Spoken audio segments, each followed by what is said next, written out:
thank you for joining us at the ever-improving No Soundbites Allowed podcast. My name is Michael Vasquez. We thank you for joining us in this adventure of describing the politics that go on in our nation on a personal and local level as often as possible, giving you, the audience, more than just 30 seconds to understand what's going on in our nation. We look forward to joining you as we go. Just sit back, enjoy the ride. Please remember, if you like the episodes, like it, share it, let other people know, and if you can, please donate, even if it's $2, even if it's $5, because it all makes a difference. We thank you, and here we go.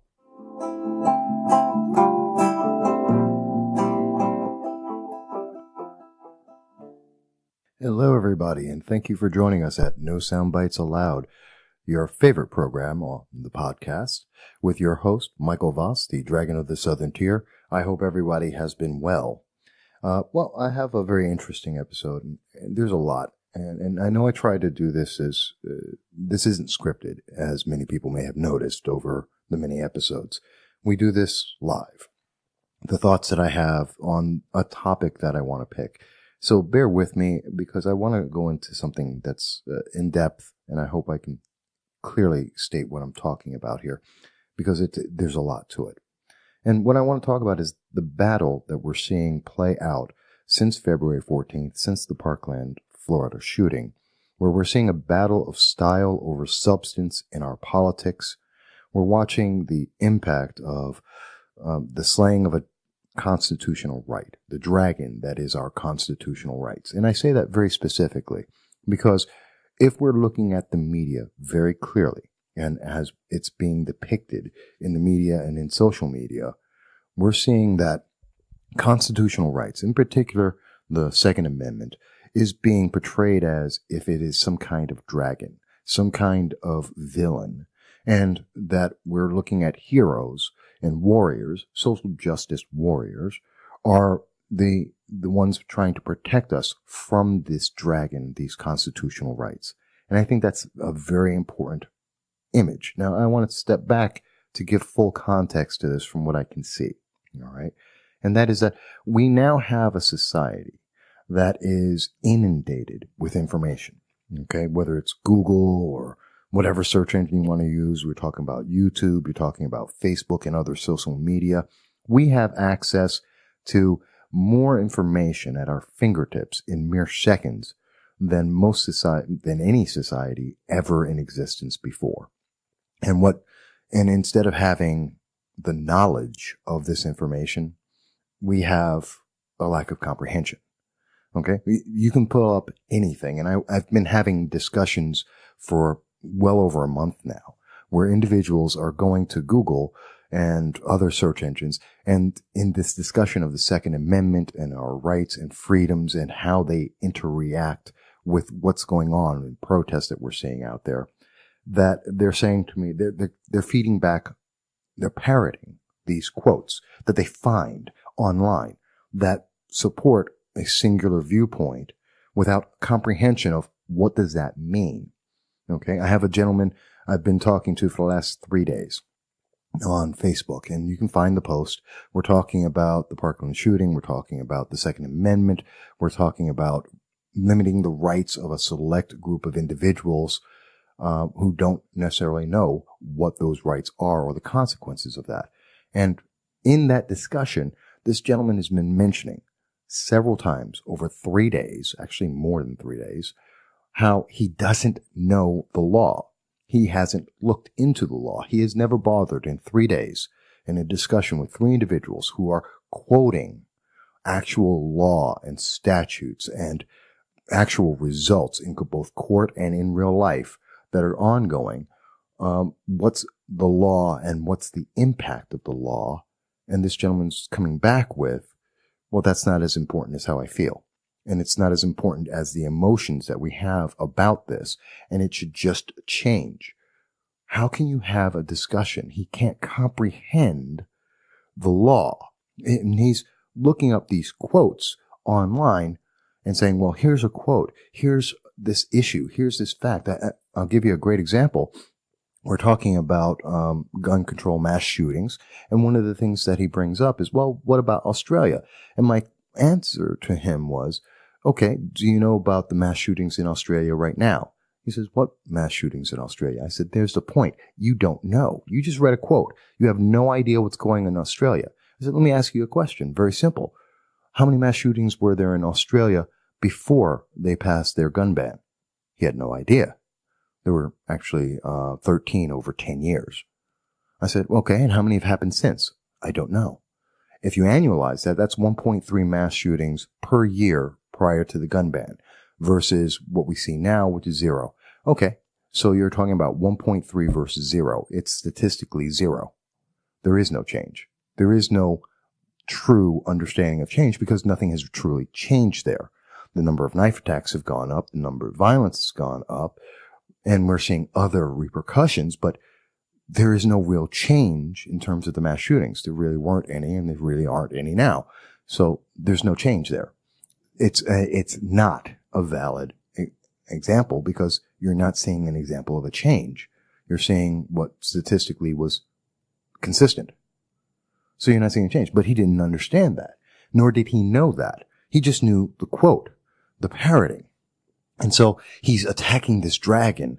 Oh, mass shooting. Guns are bad because of mass shootings. And if we only could follow our heroes, these warriors in Australia, we would be in a better situation, except those warriors in Australia aren't. It never existed. It is a manufactured issue.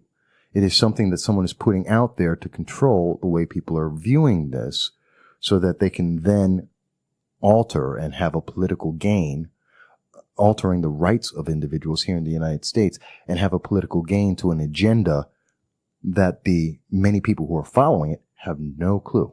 They don't understand. And we're talking about Parkland, we're talking about people like David Hogg, who, I'm not saying that younger individuals, people who are 18, 19, 21, that they have no concept of politics. I'm saying that they have about as much knowledge of politics as the general public. What is the general public? You're looking at, on average, since 1958, about 40% or less of the entire nation gets out and votes on a regular basis. We're talking about a nation that has moved away from knowing about laws and what's in those laws to a nation that is told, here's a law you're going to follow. We've been moved to a nation where people are more concerned about American Idol and voting on that than actually voting for a president. That more people, I'll give you a great example, in New York State, we're seeing on average about 30 to 35% of the population actually comes out and votes because people don't know the issues. I don't know how many individuals I've talked to over the last 10 years, 12 years now that I've been doing this, that people come back to me and say, well, Mike, it's too much, it's too hard. It's too much information. I'm not a lawyer. I can't possibly understand the laws. That is insane and that is ridiculous. Of course you can. It means you have to invest some time. And it means that you have to learn. But it isn't possible. In fact, with Google and the media nowadays, it's that much easier to pull up the actual text of a bill that is in front of you or being debated by your elected representatives and find out exactly what is in there. I did that on HR 5083, which is also known as the assault weapons ban of 2018. That's being debated in Congress as we speak. And I can tell you, 90% of the population have no idea what that bill is. They know the title, assault weapons ban. It's to stop weapons. We're going to ban automatic weapons, which is also incorrect. And people don't know. What does that mean? It's an assault weapons ban. What does that mean? How is that implemented? Who is being affected? What rights are being affected? What does it limit? People don't know. The mass majority of people, and we're talking about 30-year-olds, 40-year-olds, 50-year-olds, keep going. They don't know. And so when I look at Parkland, Florida, where I watch a small group of students who are 17 who are that much more knowledgeable about politics than 40 and 50-year-olds, and even those who actually are involved in politics don't know some of the issues, the way these kids are quoting it, the numbers and some of the bullet points that they pull up.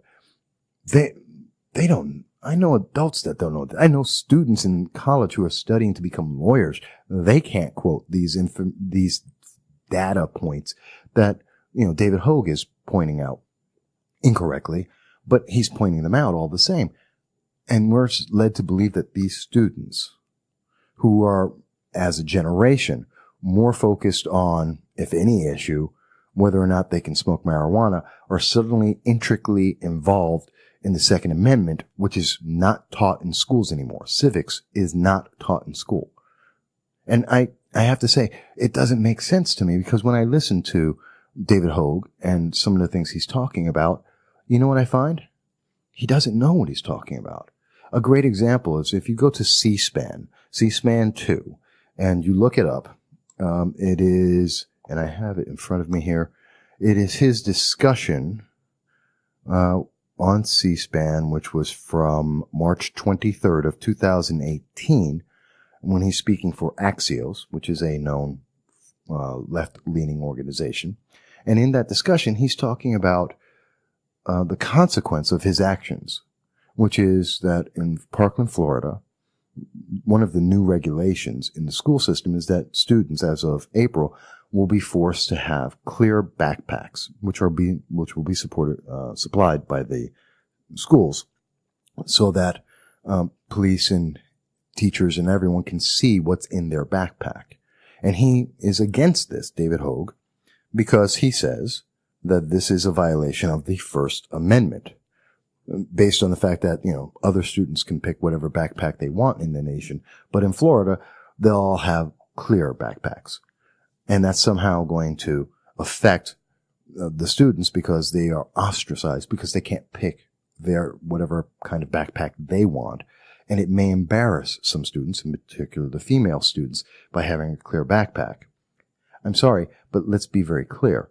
Mr. Hogg, if you want to make that argument, and he can, then he should actually make the argument based on the actual constitutional right that he's looking at, which is actually the Fourth Amendment and the 10th Amendment, not the First. It's not a question of freedom of expression or freedom of speech, which is not freedom of expression per se. They're slightly different. But let's follow this through. It's not that students aren't able to choose their backpack that he's worried about, because it's not a matter of, well, I want a blue backpack, but I have to have a clear one. No, what you're talking about is, especially when you're using the example of, hey, I can't hide or have a possession inside that backpack without everyone seeing it. Well, that is a question of privacy, which is the Fourth Amendment. It is an invasion of privacy that he's talking about. And that's the Fourth Amendment that it would fall under that. And in addition, because this is something that is determined by the state and the people of that state, as per a law passed by Governor Rick Scott of Florida, then you're talking about a state right. The people of the state chose to have these things happen. On a more local level, his Parkland School District is selecting and electing to have this enforcement, this code, this law locally on these students, these minors who don't have their rights. They can't vote. They're not adults. So the institution has made a choice which was supported and is being approved by the mass of the people, the public that is being represented, as well as the state level, and that's a 10th Amendment right. How can we accept that this student who's talking passionately about the bullet points of the Second Amendment and how it should be curtailed, how a selected class of individuals, those who are 18, 19, 20, up to 21, are going to be restricted from their constitutional rights without regard to the consequence of those rights, and he's going to be upset about that, but he doesn't understand the Fourth Amendment or the 10th Amendment, and in fact, the First Amendment either. If you don't understand the Constitution, how can you tell me that you're concerned about the Constitution and how it applies? And how can you tell me that, well, this won't be as bad as you think it is? This is the right thing to limit the constitutional rights of some people when you don't understand the fundamental basics of the 4th, 10th, and 1st Amendments. How can I believe that you understand the 2nd? But yet we have the public, the media, the social media saying, oh, no, he's right. This is the answer. Except, again, we're not looking at, if he doesn't understand this, how can we say he's credible in any of the arguments he's making? I'm not saying that he shouldn't make an argument. I'm not saying that he shouldn't be able to say what he wants to say, but I have to say he's not credible. If he doesn't understand the underlying constitutional laws he's speaking about, these constitutional rights that he's speaking about, how could he possibly understand any of the consequences? It's like the gentleman I mentioned on Facebook, for 3 days being given laws and saying, hey, look this up for yourself. Understand what we are talking about. If you reject that and you're just going by the parroted bullet points of someone else, how can you be credible in making the argument and say, well, we should change that law? You don't know what you're talking about. You don't understand what happens if that is done. And if you can't understand that, we can't have a discussion. But isn't that the point? We're not trying to have a discussion. We're having a societal understanding that these people are, quote, warriors and, quote, heroes who are slaying the dragon of the Constitution and constitutional rights that they consider to be oppressive without understanding what is the right itself. What is the consequence of the law? You don't know. That's not a hero. A hero does not fight against something without understanding what it is. A hero fights against something because they do know what it is and they do understand the consequences, and they fight for that with an understanding of what those consequences are going to be and what the goal is, very clearly defined. And we see that in all history, in every culture. Heroes in every culture throughout all time very clearly have a very specific goal with a very specific understanding of what they're going to accomplish. And they are willing to do what it takes in those societies to accomplish those goals, to get that outcome. And that's why they're considered heroes, because they're willing to sacrifice their own lives, in many cases, to be able to achieve those goals. So I want to take a break here because I'm a little bit over, and I do want to address this more, and there's more to this, but give me a moment and I'll be right back with you. We're going to take a quick break and we'll be right back.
Hello, everyone, and thank you for joining us at No Soundbites Allowed.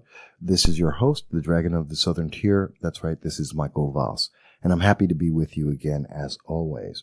And we're talking about a very serious issue here. We're talking about what's going on in our society right now, how we have the media and some individuals, some organizations who are celebrating the slaying of the dragon that is our constitutional rights.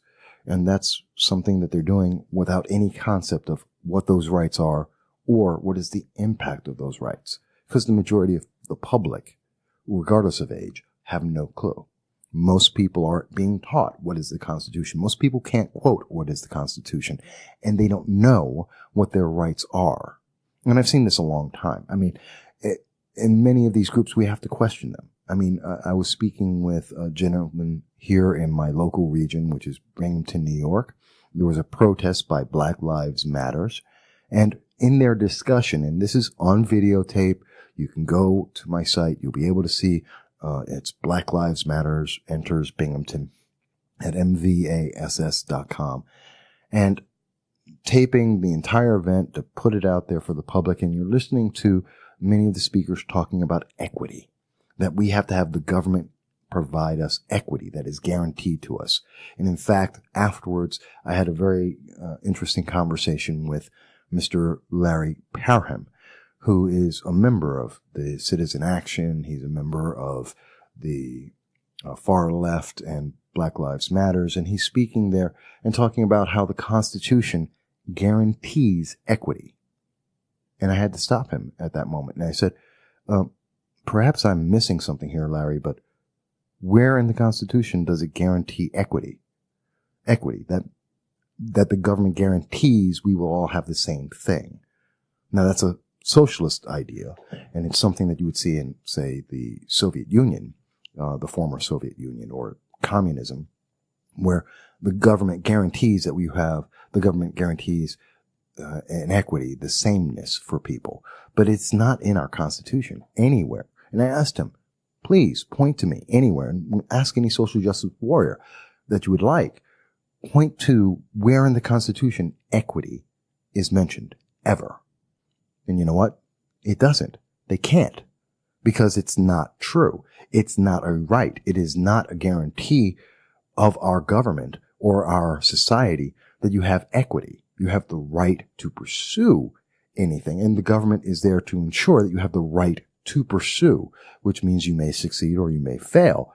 But there is no right that you will be guaranteed anything. That doesn't exist. And that's one of the misperceptions that are being put out there as we see Black Lives Matters and the far left, like Citizen Action, and even March for Our Lives, that they're coming out there and they're making these assertions, and they're promoting them as advertisements, and they're marketing them with people like David Hogg, where they're saying, you have to change the law, and the law should be like this. We feel like the government should do this.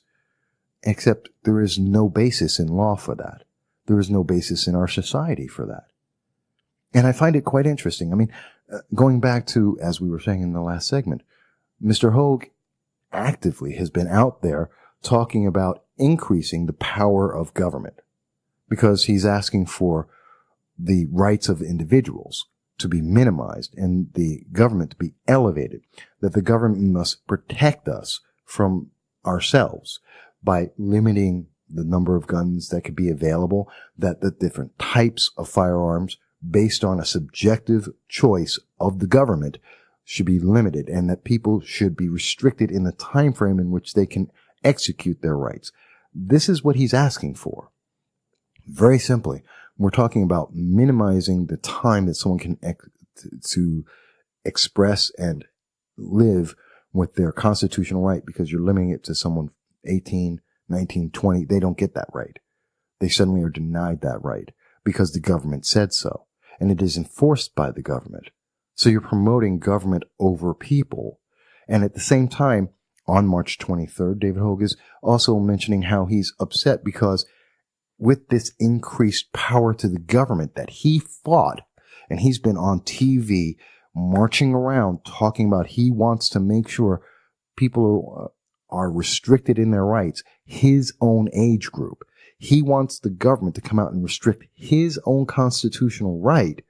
And when the government then enacts that additional power and tells him he has to have a backpack that is clear, which is affecting his 4th and 10th and First Amendment rights, then he goes and says, well, that's too much government. When the government comes in, and if you're asking the government to enforce a policy to protect you and say, I need more government to make me safe, and the government does that, as he mentions in the C-SPAN interview, that there are now helicopters over his classes every day at the beginning of the day and the end of the day. And that the government, the state government, has now enacted a law to have safety resource officers, basically police, on campus. He's upset because, wait a minute, we have more police now. That's bad, because they're going to suddenly, out of nowhere, those police officers are now racists. Well, wait a minute. You asked for more police. You wanted more safety. You wanted the government to come in and protect you. And you said the government needs more power to do so, because that is the result. That is the consequence of what you're asking. When you're taking the rights away from the public and you are giving it to the government becomes more powerful, and the government can only act through its enforcement. And therefore, the police, as a vehicle of law enforcement, are going to be more present. So David Hogg and the far left are saying, well, we have too much law enforcement. It's a police state, as David Hogg says in his interview on March 23rd on C-SPAN. He's saying he feels like he's in a police state, that he's in a prison, but that's a prison of his own making. He wanted there to be more government intervention in his life. He wanted to have less rights and less freedom. He's getting exactly that. The fact that he thought that only applied to the Second Amendment shows how little he understands what he was parroting, because he didn't understand the concept of what the Constitution does and what is the impact of limiting that constitutional right. Because he, as a minor, doesn't get to choose that. He requested, he demanded that adults, anyone who is 18 and above, who has the right to vote, to get out there and enforce the law and to make sure that the government has more power.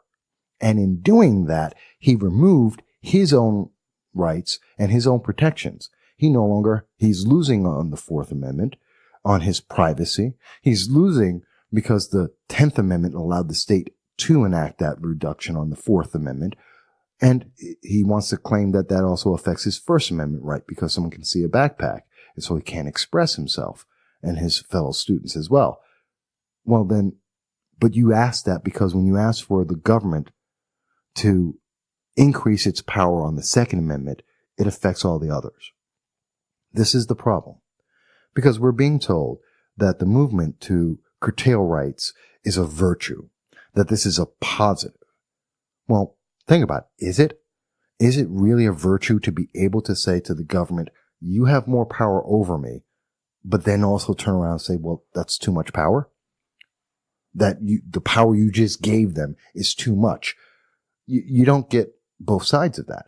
If you want the government to have more power and you think the government is smarter than the individuals, and therefore individuals shouldn't have the right to have firearms or selected types of firearms, which are arbitrarily decided by the government, you can't be upset at the same time when that government says, well, as part of that safety, you also lose your Fourth Amendment right.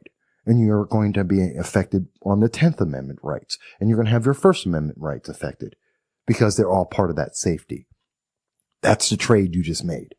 You gave up your rights and the government gained rights, and the government gets to choose. So you become more in a police state and you become less free because you decided to do that.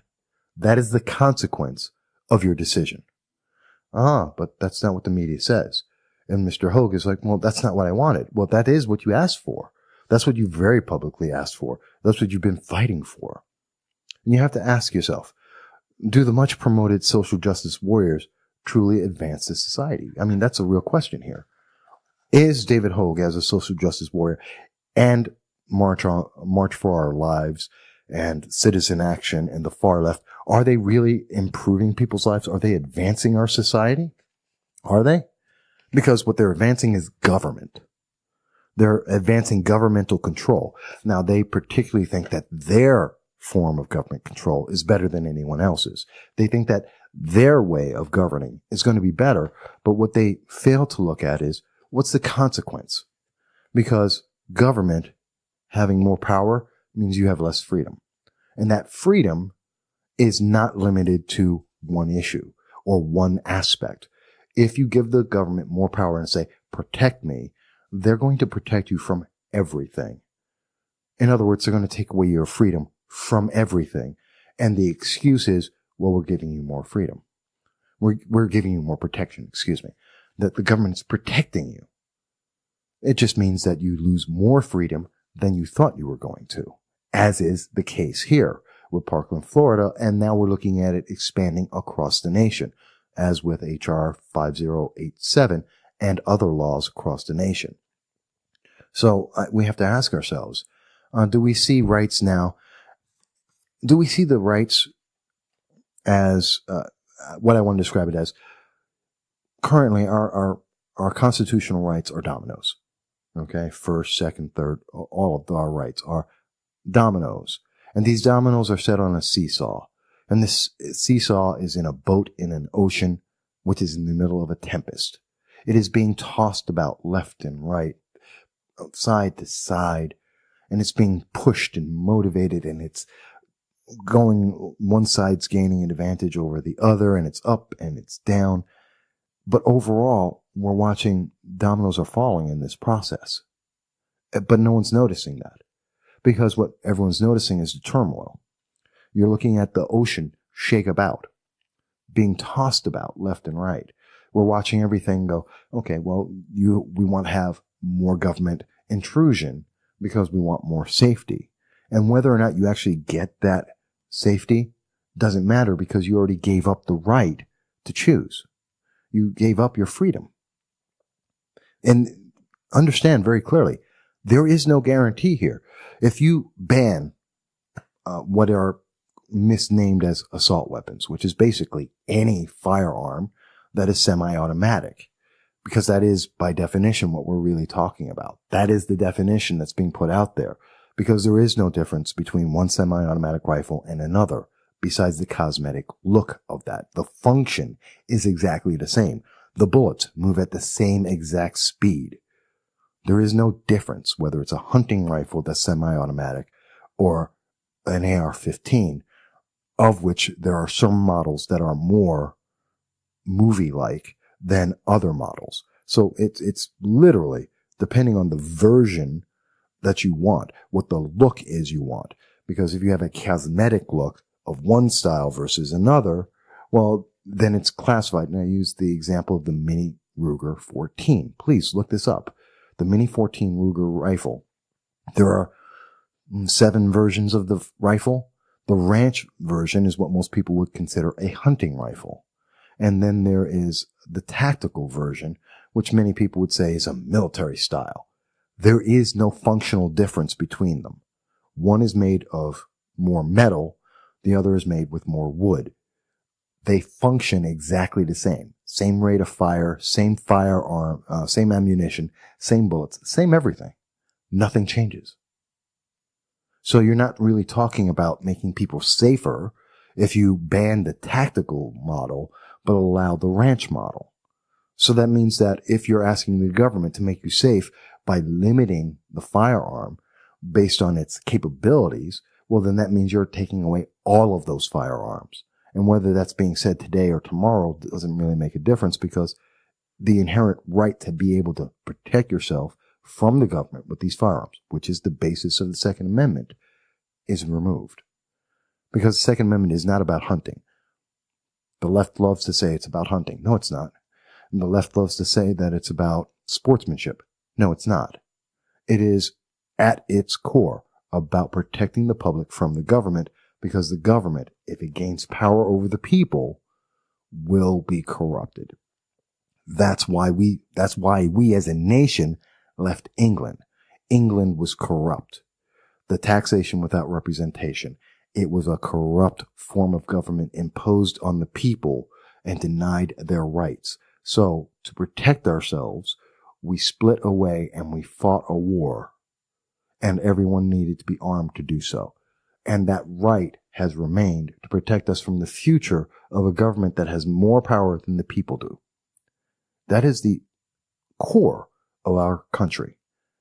And so you have to ask yourself, when we look at this, and we look at the way the social justice warriors, when we look at the media's heroes in these cases, these are dominoes that are falling. And these are rights that are disappearing or being minimized and slowly retracted, and government is being promoted and grown and becoming more powerful, and its enforcement affecting more and more rights. Not just the one that they're talking about, but all of them. Because government doesn't just do one thing. It affects a bunch of things. It has many rights. If we take away those rights from ourselves, there is only one place for them to go, to government. This is a natural consequence. But this is a natural consequence that is not being discussed, that is not being mentioned. It's not being addressed, and it is a concern. But with that, I'm going to take another break really quick, and I'll come right back and talk a little bit more about this in just a moment.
Hello, everyone, and thank you for joining us at No Soundbites Allowed with your host, Michael Voss, the Dragon of the Southern Tier. I'm always happy to have you here with us.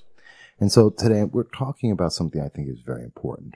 We're talking about the battle that we're seeing, which is the style over substance in our politics, which essentially means that we're looking at how people are parroting the political agenda of a very small minority of the far left, and how that is having repercussions across the board on our nation. And we're watching how this is being displayed. We're watching the impact of the slaying of the dragon of our constitutional rights. That's the image, and that's the message that's being put out there, that our constitutional rights are wrong, and these heroes, quote unquote, from the media are the social justice warriors who are fighting to do what exactly? And in fact, let me go into something.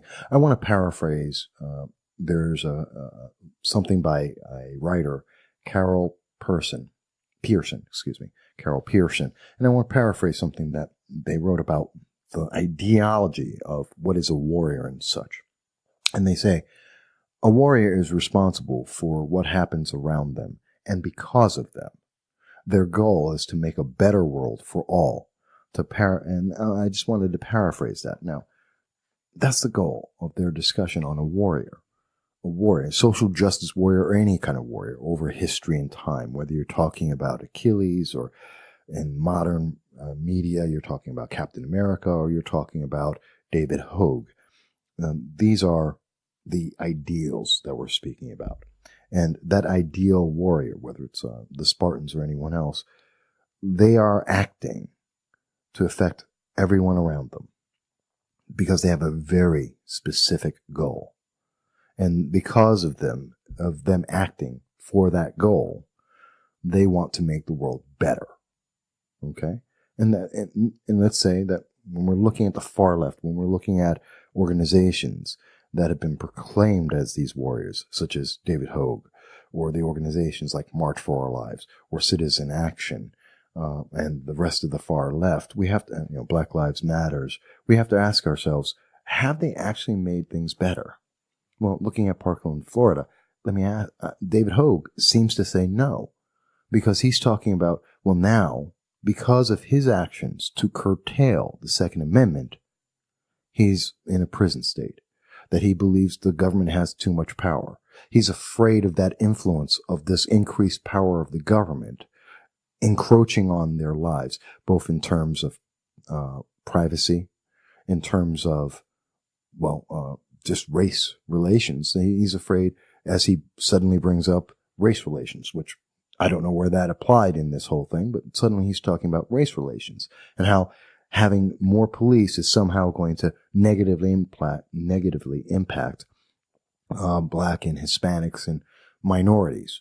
By the way, I didn't hear in any mass shooting where police are coming in to save lives that they were saying, well, no, we want to save the white lives, not the Black lives. I've never heard that. When we saw the Maryland shooting, no one ever asked, I didn't see anyone ask anyway, that was the officer only trying to protect the white students there or Black students? In fact, I didn't even see anything that was saying, who were the students involved? Were they white? Were they Black? The initial reportage wasn't about that. It was about this officer stepped in to protect the rest of the students from an active shooter and did so and saved lives, unknown numbers of lives by his action. But was that because he was being racist? Really? Protecting lives is racist now. Because that's what David Hogg asked for. He asked for greater protection for him and the other students in Parkland, Florida, and across the nation. And he received that. There's police helicopters over his school. There's police officers in his school. He has clear backpacks coming to increase his safety, and there's metal detectors coming to his school to increase his safety. And now he's saying, well, police officers are bad. They're going to affect the race relations. Well, that's what you asked for. And you didn't have a concern about race relations when you said take away our rights. So what? What are we saying here? That only certain people's rights should be taken away? Isn't that racist? Isn't that sexist? Whose rights are you going to take away? Who gets to decide? And, okay, so you don't want law enforcement, but you want more government. And you want more government intervention. How does that work? Exactly. How do you get that? Do you understand the consequences of what you're saying? Have people who are looking at this across the nation, do you understand the consequences? Do you even understand the causes? Here's a great example for everyone listening. Do you know who is behind March for Our Lives, the organization? Because it is a 501c4, which means it is a political action organization.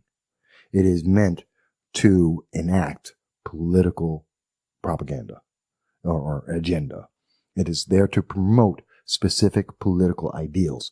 That is what it is, which means it wasn't created by a 17-year-old high school student, not 2 days after the Parkland shooting. 3 days after the Parkland shooting. This is an organized, the organization is very well organized and well supplied and supported and funded. Where did it come from? Who runs it? What is their agenda as they speak to students? Think about it. If pedophiles were speaking to students, you would want to know exactly who they are, who's funding them to do so. I think we all would. How do you know that it isn't a bunch of pedophiles who are behind March for Our Lives? We don't know. They hid themselves from the public. We do know they're a public, by their own admission, They are a political action organization, but we don't know whose policies or ideals they're supporting. They could be Russians for all we know. And I had a lot of people online scream at me, how could you possibly say that? They're not Russians. How do you know they're Russians? I don't know they're Russians. At the same time, you don't know they're not, because they have hidden themselves from the public eye. What I can say is that the Russians, communists, socialists, many nations would love to see our society break down and have infighting throughout the nation over this and many other issues, and would be happy to support this kind of division in our nation by having more government, less freedom, and therefore more discord in our nation. They would love that. And we don't know that they're not doing that because this organization has hidden itself. You don't know. They've never once said, and we're the people behind March for Our Lives. All we hear is, oh, David Hogg and a bunch of students are organizing marches. I'm sorry, there are many adults that can't possibly do that. You mean to tell me high school students who have never exposed themselves to politics, to running a business, to filing federal documents, to be able to have a political action organization? Most adults don't know how to do that. And you're telling me that a bunch of 17-year-olds in a moment of trauma and crisis and mourning figured out how to do it faster than most adults can do, and got funding for millions of dollars in this process in the space of 2 weeks? Actually less. There's a question there. But I guarantee you, if they said they were backed by pedophiles, everybody would want to know who they are and who are those people behind it. Why don't you want to know when they're talking about your children? Because you're told they're a hero and that they are warriors fighting for justice? Is that the reason why no one cares? Well, how do you know that? Because someone in the media or in social media told you that? That doesn't mean it's true. It doesn't even mean that it might be true. You have no idea. But no one's asked that question. No one is looking at that question. So it raises a big question. And it brings me to the question that, let's look at the left. I mean, they have moved to capitalize on the emotional turmoil that has occurred after Parkland, Florida.